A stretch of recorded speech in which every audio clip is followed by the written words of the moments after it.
and then the Paycheck Protection Plan, roughly, $349 billion in the Paycheck Protection Plan alone.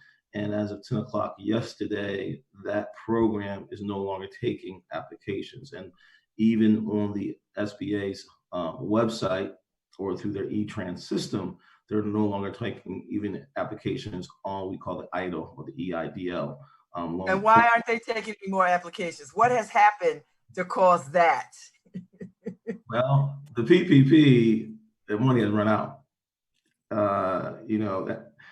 The good thing, I can say this, I hate to preface any conversation with negativity, but the good thing is that Congress is trying to allocate further dollars, and they're in discussions to put more money into the fourth round of what we consider a stimulus for small business.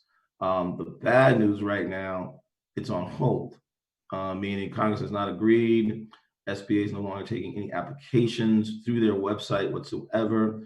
But for those who have already applied, who've received a loan number from either the SBA or through their bank through the PPP, you're safe. It is those who, for whatever reason, procrastinated, did not know in time that these funds were available. They unfortunately need to wait until new allocations and new guidelines, which hopefully will come out in the next few days or in the coming weeks, that we'll have more stimulus dollars for small business in our country. So from what I've been reading, Joe, and what I've been trying to wrap my head around is that that money, banks have not been very good at sort of being forthcoming and open-ended around these resources, right? Like they put up so many stopgaps that made it hard, very difficult for small businesses to sort of even get to the application process or get through the application process. So, I mean, I find that challenging. I just feel like there were so many stopgaps that it just seems a little shocking that that the money has run out. What was the initial thinking around how much money to allocate toward this? Did nobody not have the foresight to say, well, we might need more money? Well, yes, and this money is an act of Congress, which President Trump signed off on. So in the act, the hundreds of billions of dollars is what was approved at the time. The Democrats wanted to approve more money. The Republicans came to a compromise and agreed to what you saw was the $2 trillion, of which at that time, even Congress knew that that wasn't enough money to deal with the 30 million small businesses here in America. And they knew they would have to go back. But when you're dealing with a pandemic, when you're dealing with a disaster, and you're dealing with an economic disaster, you're really trying to get as much money to the people as quickly as possible. So the guidelines that had come out, this was over 800 pages of a law, that we all have to sift through and try to figure out, as well as the banks, to say, what are we going to do? How are we going to do it? And you did it in relatively quick fashion. So the bill was signed on March 27th. As of April 1st, we started taking applications immediately.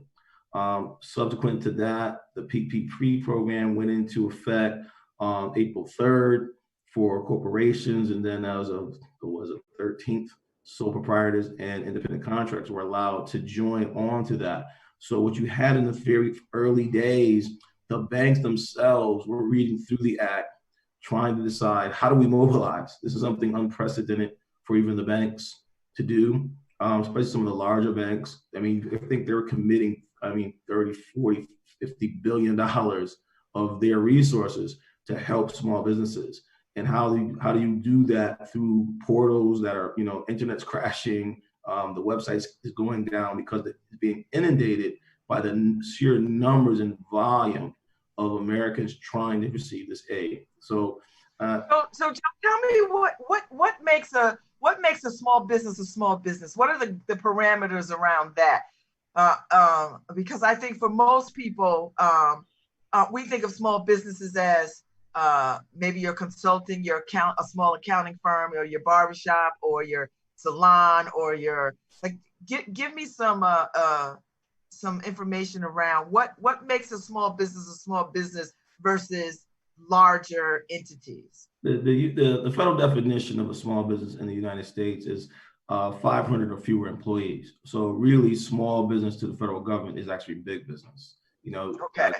If you think, we see our barber shops, our local salons, local restaurants in our community. Oh, that's the small business they're talking about. And that's not necessarily true. That they are small businesses, but there are very large concerns of up to 500 employees.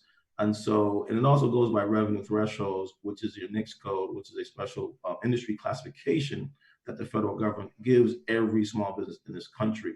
So in essence, you and I would probably consider some of these businesses as large businesses, but really under the definition, 500 employees or less are classified as small businesses. Mm-hmm. Okay. All right. So every small businesses, there's a lot of those, right? So they're all competing for this money. They're all going to this website. The website crashes. They all have needs, legitimate needs. So I just read like yesterday that some of these larger corporations got their money. Like they've got a huge chunk of money, and it just makes people sort of not understand like what is happening. You have to understand, in the $2 trillion that are approved, some of that dollars were like the airline industry, which is suffering. They're receiving billions of dollars to make sure that infrastructure stays in place. Airlines are not small business, so there's allocation for large businesses to receive a piece of that money. They have a better infrastructure, of course, and not being a small business. The many problems that most small businesses are facing and why they were having trouble applying were some of the financial information that they were required, and which is really standard and basic information. Do you have your taxes? Did you file your taxes in 2018? You got a reprieve to file your 2019 until July 15th. But some businesses didn't even do that. Some businesses weren't keeping their back office, such as, do you have your prepared profit and loss statement, which is a requirement of these funds. They don't. So it took them a few days to gather that financial information that put them against the 8 ball. Whereas if you got a large corporation who has a whole entire staff, a comptroller, CFO, you can press a computer button. There's all the information right there, readily available. But that sounds like small businesses are penalized right out of the gate. No, they're not penalized at all. What you have to do as an entrepreneur is always be prepared. You watch your money as it comes in as well as going out. I guess because I work for a small business, I work for 2 small businesses, and I know that they don't have the manpower to sort of, the turnaround time was pretty quick, but at the same time, things turned overnight. Even if you were prepared, you're gonna get you'll get shut out. So what's the pivot now? So what needs to happen now? Well, what needs to happen is this should be a learning lesson for everyone. Truly, it should be a learning lesson. It should be a learning lesson as far as being prepared. There is a fourth stimulus. There is going to be further money coming down the pipe. So, you've had 2 weeks. Now you may have another week or 2 for the new stimulus to come down. So you probably have 3 weeks to a month that you need to have your financials in order, because these are loans. You're still dealing with the Small Business Administration. And you have to understand what the Small Business Administration does. They are the guarantor to most small business loans under the 7A or the 504 program. Much like you have Fannie Mae and Freddie Mac, which guarantees and puts out residential mortgages, the SBA is on the business side of the federal government as it relates to guaranteeing loans for small business in this country. So what do we know so far? We know that we're looking at your 2018 taxes. We know that you don't have to file your 2019 to actually look at getting or receiving loan dollars. We know that we're requesting that you have interim financial statements, cash flow statements, profit and loss statements. They can be prepared just by you internally. You don't have to really go to an accountant or anything. You can print them off your QuickBooks or whatever accounting system you have. So those are things that you should be aware of. The application process was very simple. It's only a page or 2 document. What do you help small businesses think about these things? How does your role shift now? Do Do you hold workshops? How many people do you get to talk to get this information out? Because I think part of this conversation and the reason why we're doing this is because we want to get the information out. I mean, when Cathy brought this to me, and we had a wonderful conversation because this was before the world changed, right, Cathy? You're like, we need our small businesses to access these resources. We need to get as many folks online and applying for these. And then the next thing you know, everything has changed. So now what's the pivot for you? Do you, beyond having these conversations, do you set up some kind of workshop? Like how do people find out how to maneuver these waters? Well, my role has never changed. Let me just explain to you what the Connecticut Small Business Development Center does. We are a network across the country. There's over 63 centers, about 1,400 actual small business advisors of the government. And we work with small business every single day, helping them through, business planning, business plans, debt financing, equity financing. My department alone here in Connecticut, we service about 2,200 businesses a year. We actually put about $57 million in the state's economy to loaning monies or helping businesses receive dollars either through debt or equity financing here in the state of Connecticut alone. Congress allocates about $135 million a year for the 1,400 consultants to actually give you free advice on how to put you in the business, start your business, grow your business. So I get in touch with marketing research, from HR issues, business planning, you name it. We are kind of the one stop when it comes to helping a small business either start their business or grow their business. That's really our main role. So it hasn't changed at all. It's just what we have done now is start to do more webinars, online information. If anyone on this call, if you want an advisor to be assigned to you, which is free, you simply go to our website at ctsbdc.com, which is the Connecticut Small Business Development Center.com. Ask for an advisor to be assigned to you, which in 24 hours, an advisor will contact you and actually either via now a phone call, WebEx, or Zoom, you can actually communicate with one of us. And for the most part, right now I have 103 clients just on my desk alone. And I've helped the majority of them apply for the loan. So many of my clients have received the dollars or they're going through the process of receiving dollars. And when the new stimulus, we will get the guidelines from the White House and the SBA. We will give that information to the community, and we will encourage individuals to take advantage of the free resources of the expertise that the government is actually paying for. So, Cathy, what is the city's commitment or interest in what is happening? How does this affect what happens in city government? Well, it is in our best interest to keep as many of these businesses open as possible and make sure they thrive during this crisis. So what we've done, we have a website called Together New Haven, where we're encouraging businesses to post their business and their services that they offer, and maybe they can try to reinvent themselves and do some virtual offerings. We are also going to establish a marketplace on this website. So businesses, if you don't have a website, sign up to the marketplace and post your products. We're going to be like a mini Amazon, but for New Haven businesses and services. And that's going to roll out in about a week. We're going to start out with 30 businesses. And we're going to go to each neighborhood and try to get businesses so that everyone is represented on that site. But it's not going to be limited to the 30. We're just going to roll out with 30. We still continue to offer technical assistance. I help businesses start as well. And Joe is one of our instructors. So we have our DNA of an entrepreneur. Now it's a virtual class. So every Monday we're still meeting and we're working with potential entrepreneurs to help them start businesses. Additionally, I work with existing businesses. We offer technical assistance. Everything's not virtual yet. However, for existing businesses, I'll go out and get some licenses so you can do some learning online in HR and compliance and understanding your financials in technology, because this is a good time for you to take advantage of this type of assistance. We're going to just get through this together, but we are actually rolling out a survey today And we're hoping to reach as many businesses as possible, asking where they were, where they are now, and what it's going to take for them to reinvent themselves or start up again, because we have a collaboration with partners at Yale, and they're willing to work with the small businesses, those businesses that may have difficulty putting together their financials. We have services that we can refer them to, and people are willing to help.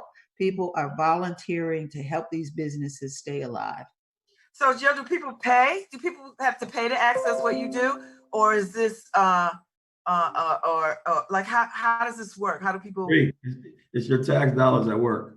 It's your tax dollars at work. It's all free. It's all free. That's the thing that surprises me, that more businesses aren't taking advantage of these services. It's no cost.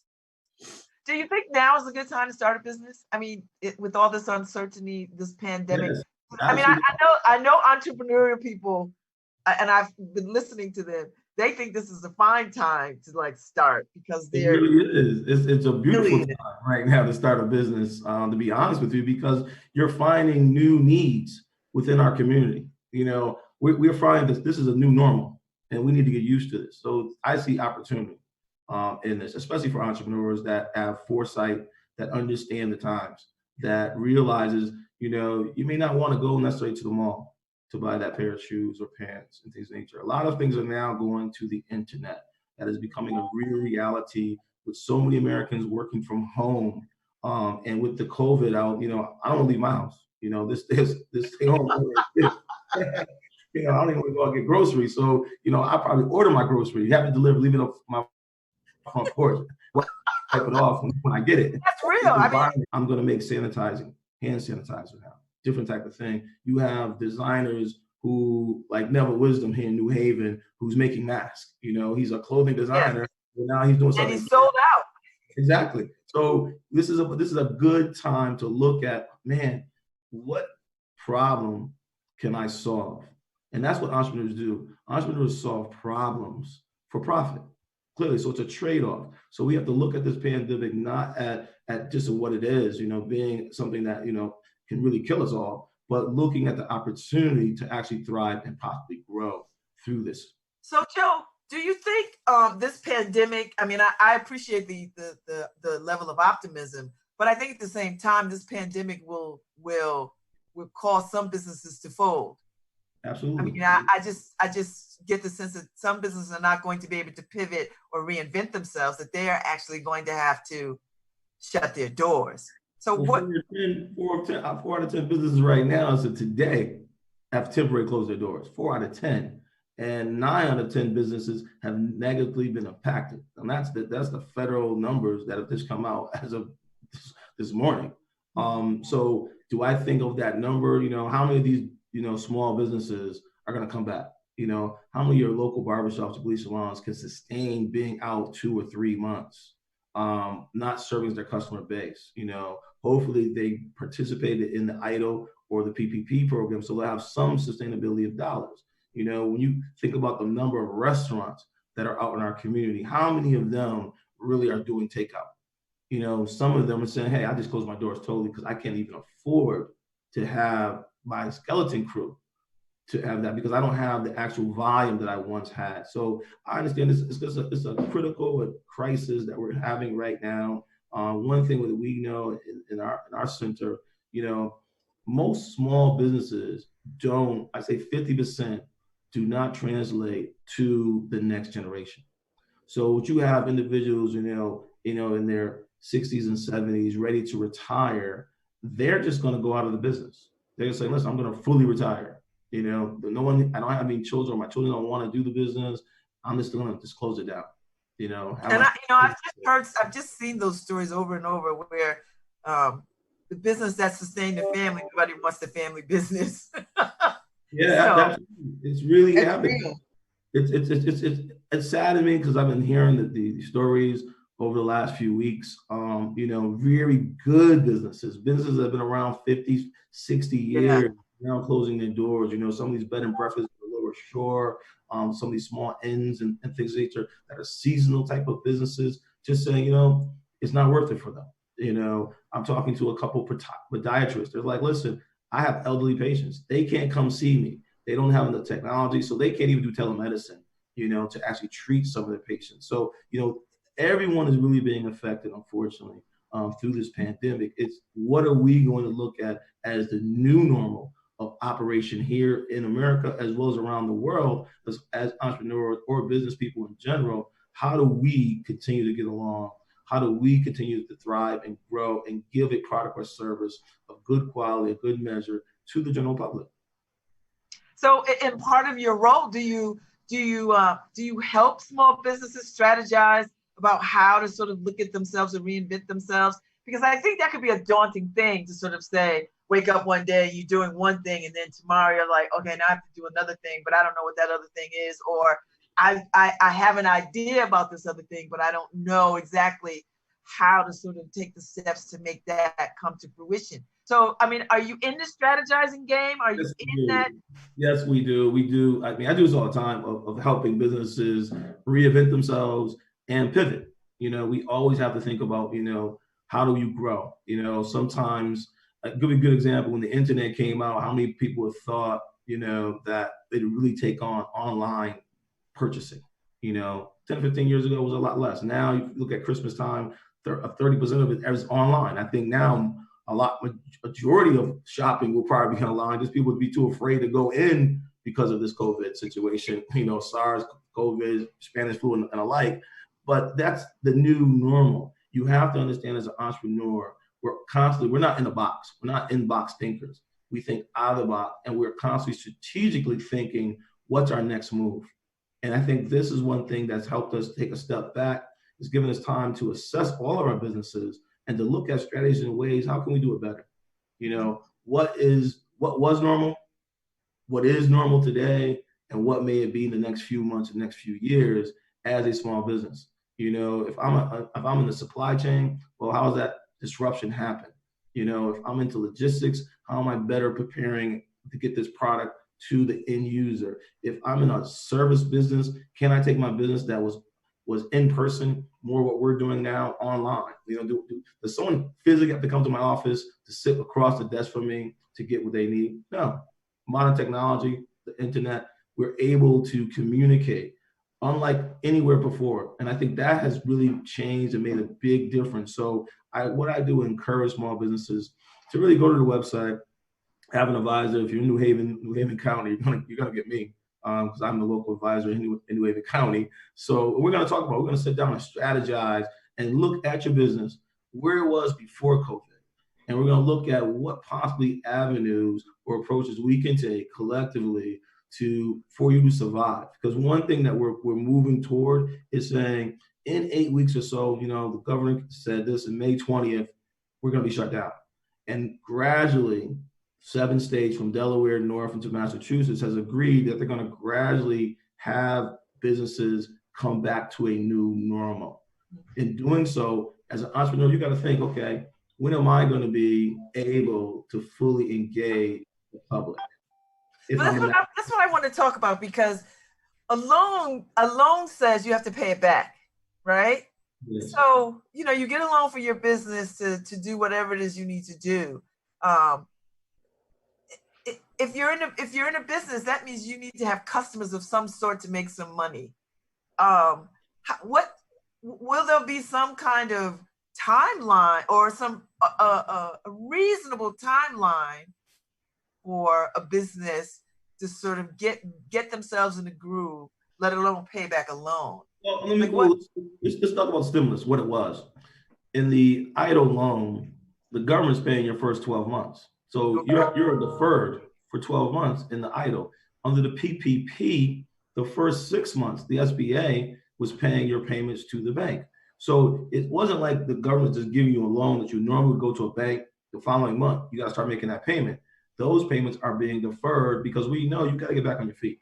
Mm-hmm. We're not just going to put you in debt to put you out of business. That's not what it was for. It was to sustain businesses right now, to really figure out how do they grow and what are their next moves. What we do as consultants and advisors to small business is to help them through that process, knowing that the federal government has put some dollars in place. We know that, hey, some of this loan money can be converted into a grant, which is the PPP. The PPP is a 2-year program. You know, you pay 1%. The first 6 months was deferred, but in that period of time, if you bring back your employees on a gradual basis and you pay them for continuous for 8 weeks, you do the things that you have to do under that loan, it's a grant. That's why so many people, when the money went so quickly, because you got to think about it, that was a program that said, listen, I start as a loan. I'm going to bring my people back when I can. I'm going to sustain my business, but I'm going to do everything I can to convert that into a grant. So that's $349 billion, which is really going to be a government grant if it's all said and done, if you do the guidelines of the PPP. That's significant. You know, another program here locally, which I hopefully a lot of minorities and women should still, because they have until April 30 to apply, which is the Harvard Economic Development Corporation's credit line program that the Department of Economic and Community Development has laid down a few $1,000,000 for them to apply for a $20,000 loan at 0% interest that will be forgiven if in the next 90 days, once they receive the dollars, that they do what they said they're going to do based upon their cash flow expenses. So this is something that we as a community, we as those are in these positions, we need to get the word out that there is hope, there is help out there. You need to just seek it out. You know, so hopefully today this has helped someone and encourage someone to not give up, to say that there are resources and to use them. Do you keep data on the number of Black businesses that are open or viable in Connecticut or in New Haven? Do y'all keep that kind of information, Cathy? Does the city stay on top of that kind of stuff? I know there's the Black business professional people that are. We don't have a consolidated list of all the businesses because no one is required to really register with us. We can't even print off the list from the state. We are actually in the process now trying to gather as many lists as we can so that we can consolidate it and have a database somewhere. We know we won't capture all, but we're going to try and capture as many as we can. Restaurants, as you know, they come and go. So we may have a restaurant around last year that's not around this year, not due to COVID, but just due to lack of business. So it's hard to keep a good list, but we're really working on trying to consolidate a decent list. It's hard. Kathy, when a restaurant closes, because you know New Haven is very restaurant heavy, and if a restaurant closes, does that give you pause? Like, do you have to sort of do something? Do you have to think about development in a different kind of way when you see? Because it may come to be, after all of this, a couple of restaurants may have to fold. I don't know. I'm taking a guess. We try to be proactive when we hear about it ahead of time. There are times that we don't hear about it until after they've closed. But if we hear about it ahead of time, we're picking up the phone and saying, okay, what's wrong? Is there anything we can do to help? Can we assist? If they're looking at selling their business, well, maybe we can bring them some buyers. Because we do that on the 6th floor of City Hall. We have a development side and we have a small business side. So we really try to keep businesses thriving as much as possible.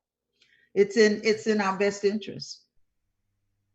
So, Joe, do you all keep the data around how many women business owners there are, minority business owners? Do you keep, does the state? The actual data we keep is actually the clients that come through our office on a yearly basis. Those are the statistics that we use. I do tap into the state resources. I mean, the state pays, you know, my salary, a portion of my salary, as well as the federal government. So I pull in the resources from the federal side, the state side, and then I work with the local economic development entities to find out what the pulse and breadth of what really is in the community. So, but for us personally, we deal with what comes through our door. We're not. So what have you seen? Who's coming through your doors? Everything. Are we coming through the doors? Yeah. Honestly, in the industry, I must say that the minority businesses in the city of New Haven are doing well, better than a lot of other municipalities that we work with throughout the state of Connecticut. And in particular, I don't think people know that. I think that's information people do not know. Yeah, Oh, well, we work together. Joe and I really work together a lot. We try to keep businesses strong, thriving, and whatever their needs are, we kind of hold their hands. yeah, it's very different. About 6 years ago, the city did something very different on the past Mayor Hart, when she introduced the Small Business Academy. And through that program, I think you guys, we funded about over 900,000 so far. Over 900, almost $1 million, about 980,000. Yeah, and so I think they've serviced over 400 or 500 small businesses that have come through that academy and have participated in some measurable way. So there are a significant amount of numbers of small businesses in this community that are still viable. I mean, when this academy started 6 years ago, I have clients still to this day. They're my clients. You know, that they come in and out, the ebbs and flows of, Joe, I'm growing now. I remember I started a company, and you guys may know this business, you know, Ricky's Rib Shack started as a food truck. Yes. Years ago. He went from a food truck to now a standing alone business. Now he's in 6 or 7 supermarkets, and he has a product that he can export. You know, so that's just an example of a local business came through our doors, got our services, helped him with his business plan, helped him with his financing, and strategically every step of the way, we continue to help him grow. And that's a good example of, he came in and said, I want to be a food truck, but that's not my end goal. That was my starting goal. Ultimately, he's doing now what he really wants to do, have spices and seasoning on a shelf, which he's doing great at, as well as having a stand-alone business in Science Park. You know, so that's a good example of how the system can really work for our people if we take advantage of it. And that's the key, taking advantage of it. Now, the city of New Haven has a lot of entities that help incubate businesses. I mean, there's the collab people, right? That will walk you through a process of sorts. There's Michael Harris does that thing, the innovative. ECIC. Yes, innovative stuff. So, and so all that plays a part in economic development. Yes, no? Yes. Yes, it does. Yes. And different layers. So it sounds like that's probably a more creative sort of entity, the collab and the incubator stuff and innovative stuff. It gets real creative. But what you do, Joe, is real nuts and bolts.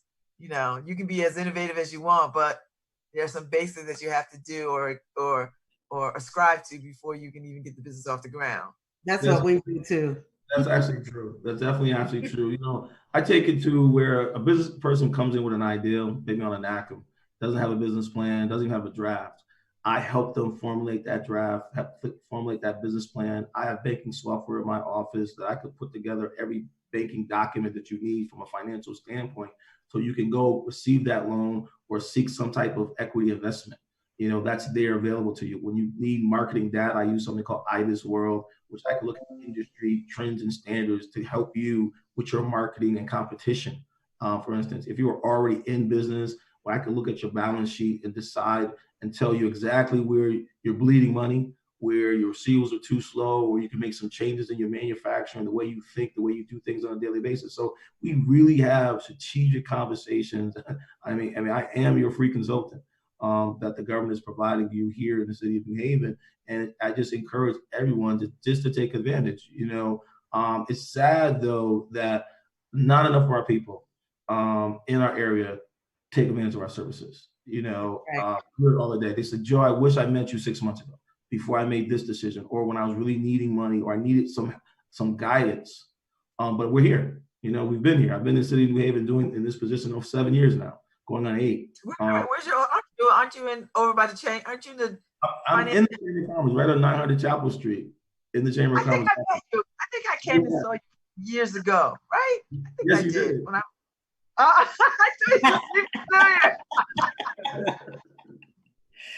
You know, Babz, one of the things that's important is credit. And when you come to us at City Hall and your credit's not right, well, we help you get it right.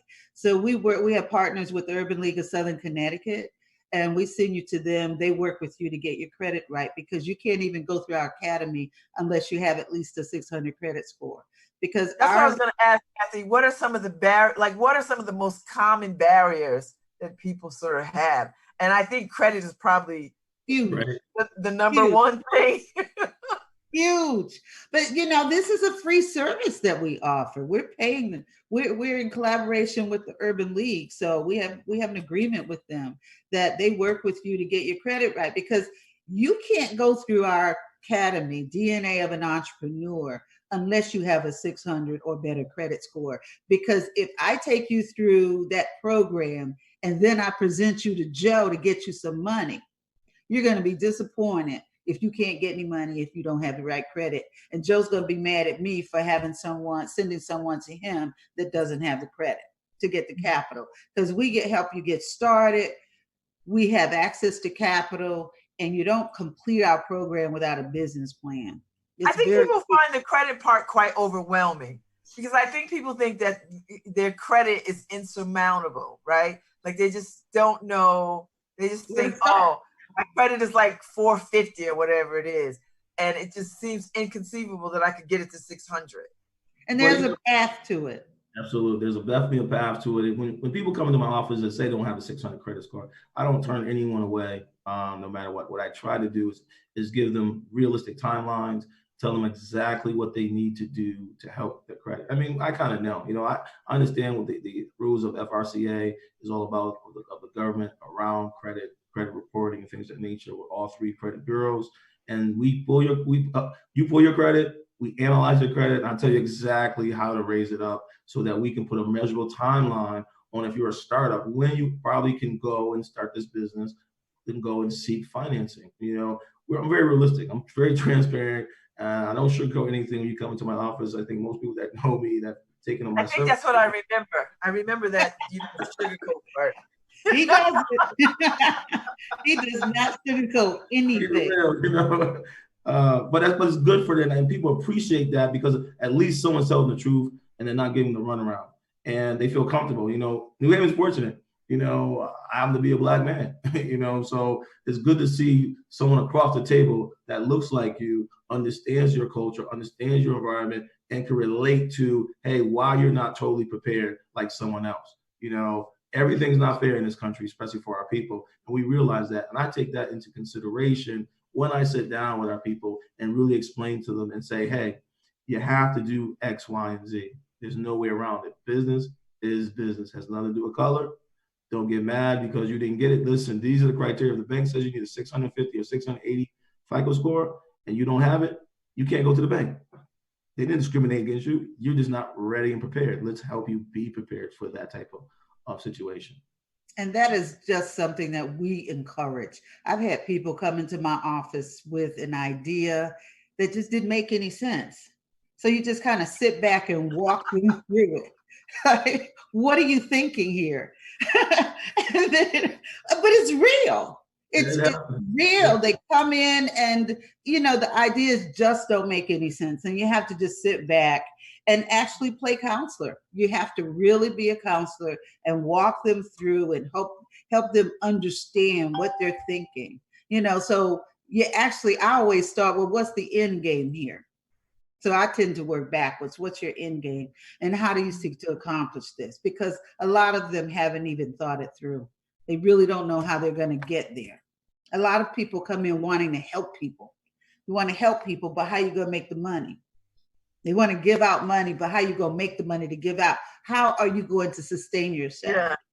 Yeah. So we've spent hours in my office talking about just those things. I want to help. I get that. But how are you going to sustain this business? And that's something we don't think about. First, charity begins at home. That's it important. does.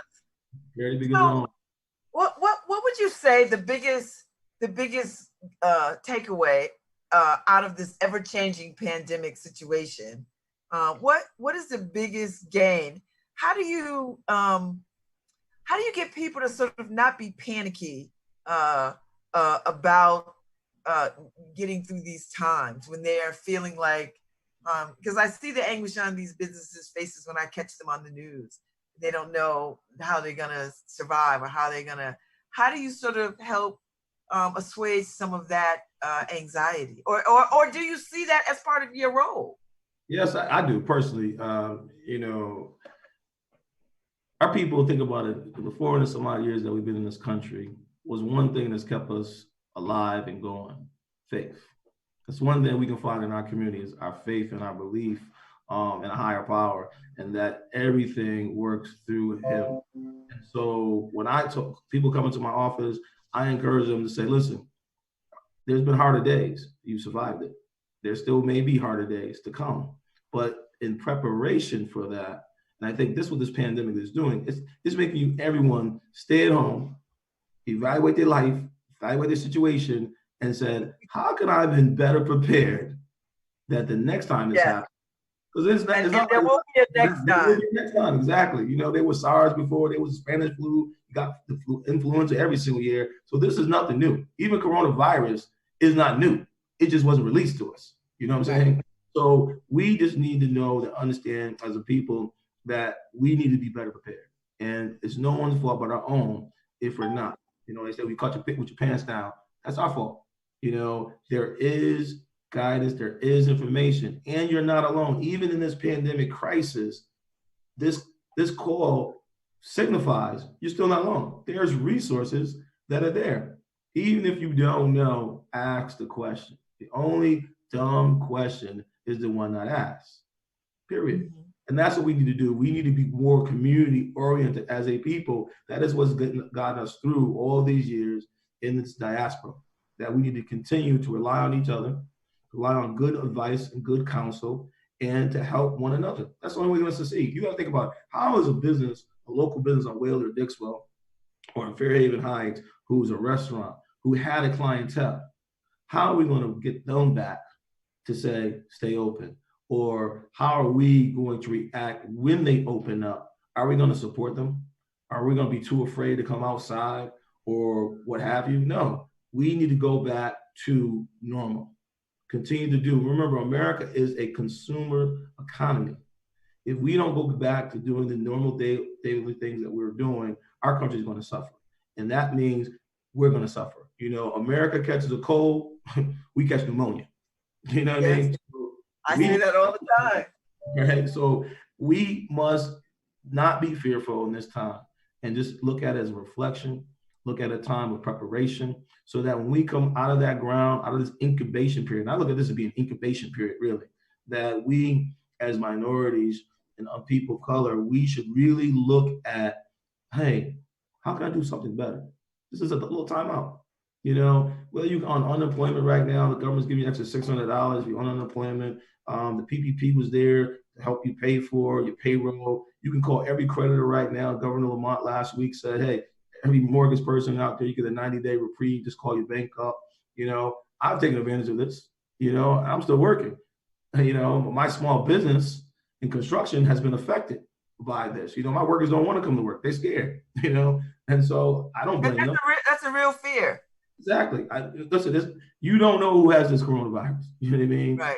You don't know how these people are contracting it. You don't have enough tests. I understand that New Haven has a new drive-by testing station in the city. You know, but look how long this pandemic's been out for 30 days. You know, so what are we really going to do, you know, in the long run? You know, what things can we do right now to better prepare us? That's what we should be thinking about. Those are the conversations we should have. I think education will always mitigate fear. And I think right now in our community, we need to have more of these type of sessions, more of these type of talks and communication with one another. You know, think about it. What happens every Sunday morning? We all used to go to church. Where can't we do now? Go to church, where we got a lot of information or gossip, either one. But that's where we talk, you know what I mean? So everything is coming online. This mode of communication of safety, but preparation can happen, just like the mode of communication we're doing right now. So I encourage it. I do thank you, Babz, for doing this. I thank Cathy for setting it up. And anytime that I have the opportunity to speak to anyone, to help them in small business, that's what I'm going to do. Well, I want you to come back, Cathy. I want you all to come back, because I don't want this to be the first and last time, because I think this pandemic is going to be with us for a while, and we've got a long haul ahead of us. And I think the more that we have these conversations, people will get used to seeing you on my show, that they'll feel compelled to want to like reach out and feel like, okay, I've seen this guy, I know Cathy, you know, I know they, you know, what they do, and I want to hear a little bit more. and that's the power of this medium and good communication, that people trust that you bring to them information that's not gonna do no harm. So I appreciate it very much, and I hope that you can come back, in the next couple of weeks to talk some more about this. Like after the next stimulus money comes through. Absolutely, I think that's what I would love to see. Babz, is really that programs like yours and efforts that Cathy and the city is doing, that we really get this information quickly to our people. And I think that's unfortunately has happened in this go around of this stimulus, this third stimulus, that the information didn't disseminate to us first. It's just like being emancipated. People in the South and Texas, took 5 years later, they didn't know they were free. Yeah. You know what I mean? Juneteenth action. Yeah, that Juneteenth action. And we don't want that Juneteenth to be this COVID-19 action. You know what I mean? Tell people how to get in touch with you, Joe. Go to my website, ctsbdc.com. That's the Connecticut Small Business Development Center.com, and simply register. I would love to help as many people as I possibly can. I do know there are other funds just outside the federal government. There's corporations that are doing things. There are foundations. So, if you need $5,000, $10,000, there are still avenues that you can still take. And once again, I do encourage you to go to the HECO's website, because I'll be honest with you, I got a phone call yesterday from the state saying, Joe, we need more Black people to apply for this money. I said, what do you mean? He said, Joe, we got a lot of women applying, but they don't look like you. And we really wanted this to get into the community. So they've extended the date until April 30th. I encourage you, don't wait till April 30th. Do it today. Today. Feel free to contact our office, and we'll be glad to walk you through that process. Okay. Well, thank you, Cathy Graves. You want to say something before we go? No, just know that you can reach out to me as well, CR Graves at newhavenct.gov, and we have resources as well. Oh, but good. I didn't want to give out your information unless you said it. No, but you have to contact us. We're available. We are offering technical assistance. Like I said, if you're not ready for this next tranche, we're going to help you get ready, but you have to reach out. We're available. Our services are free. Thank you so much. This was a good conversation. One of many I hope that we have over the next however long we are in this pandemic mode. I want to pay attention to what happens to small businesses in this city, and do our part to sort of be connected and all of us work together. I don't want to see anybody fail. I want to see people rise, and all of us can rise together. So I appreciate your time this morning. Thank you so much. Thank you, Babz. Thank you, Harry. I'm on my way out. Have a good weekend, good people, and shelter in place. Absolutely. Don't let me see you in these streets.